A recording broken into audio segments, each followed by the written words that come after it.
Ես ուզում եմ, որ բանակ գնամ ու ծառայեմ։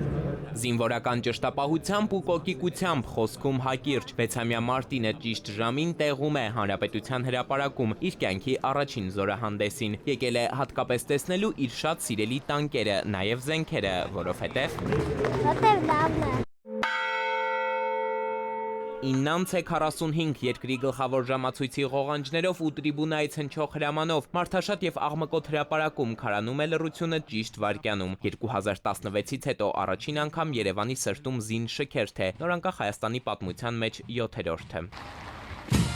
Հանրապետության տոնին նվիրված զորահանդեսին հայոց բանակի եւ ազգային անվտանգության ծառայության 14 ստորաբաժանումներ են հրապարակում շարվել։ Սկզբից պետական եռագույնը, երկրորդ շարքից զինուժի նոր դրոշն ու բանակի պահապան Աշոտ Երկաթի խաչն են այստեղ բերվում։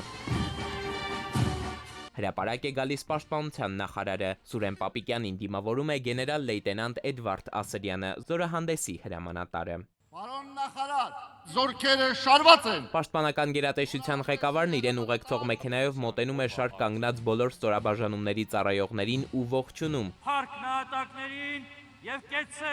Հայաստանի Հանրապետությունը։ Այսպես ճիշտ 14 անգամ։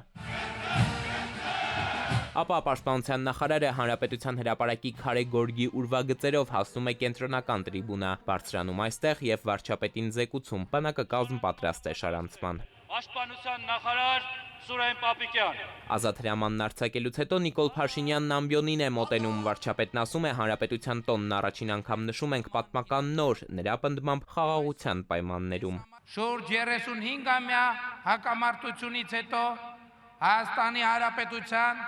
եւ Ադրբեջանի Հանրապետության միջև խաղաղություն է հաստատված։ Հայաստանի բանակն այսօր միայն մեկ խնդիր ունի, այն է մեր երկրի միջազգայինորեն ճանաչված տարածքի պաշտպանությունը, շարունակում է Փաշինյանը։ Մեր բանակը չպետք է կիրառվի Հայաստանի միջազգայինորեն տարածքից դուրս բացառությամբ միջազգային պայմանագրերի հիման վրա իրականացվող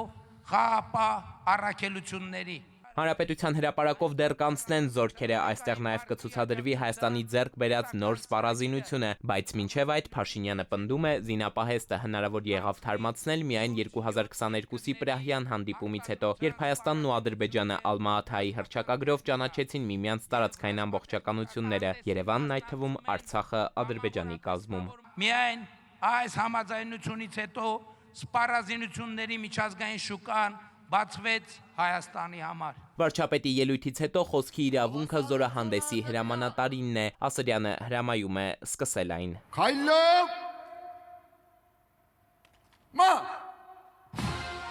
Շարքայինից գեներալ բանակի նոր համազգեստով են, որը ձևավորված է բացառապես հայկական խորհրդանշաններով։ Հանդիսավոր երթը սկսում են զինվորական ճանապարհին առաջին քայլերը կատարող ռազմամարզական վարժարանի սաները, հետո անցնում են ապագա սպաները, ապա համապատասխան հերթականությամբ շարասյունը շարունակում են Պաշտպանական ազգային հետազոտական համալսարանի ունկնդիրների զորախումբը, հատուկ նշանակության ուժերը, խաղաղապահ բրիգադը, տարածքային պաշտպանության զորքերը, ռազմական ոստիկանները, կին զինծառայողները, ազգային անվտանգության հատուկ նշանակության զորքերը, սահմանապահ զորքերը, հատուկ երկրորդ եւ 5-րդ բանակային զորամիավորումները, ինժեներական զորքերը։ Առաջին անգամ ներկայացվում են Հայաստանի Հանրապետության բանակի պաշտպանողական նորագույն սպառազինությունն ու ռազմական տեխնիկան։ Ժամանակակից հետախուզահարվածային 4-օտանի ռոբոտային գայլ, ծանր հրետանային համակարգեր, օդային թիրախների հայտնաբերման կայաններ, զրահամեքենաներ, զինավիացիա, անօդաչու թռչող սարքեր, ինչպես հայրենական արտադրության, այնպես էլ շուրջ 7 պետությունից Հայաստան ներկրված։ Հրապարակում հավաքվածները զինվորական քայլքի տակտով են ծափահարում, իրենց տեսածից ոգևորված այսուհանդերձ մեկ նպատակով այն մաղթանք դարձրած։ Միայն խաղաղության համար ծառայի։ Էդուարդ Պողոսյան, Տիգրան Հունանյան, ժամը լրատվական։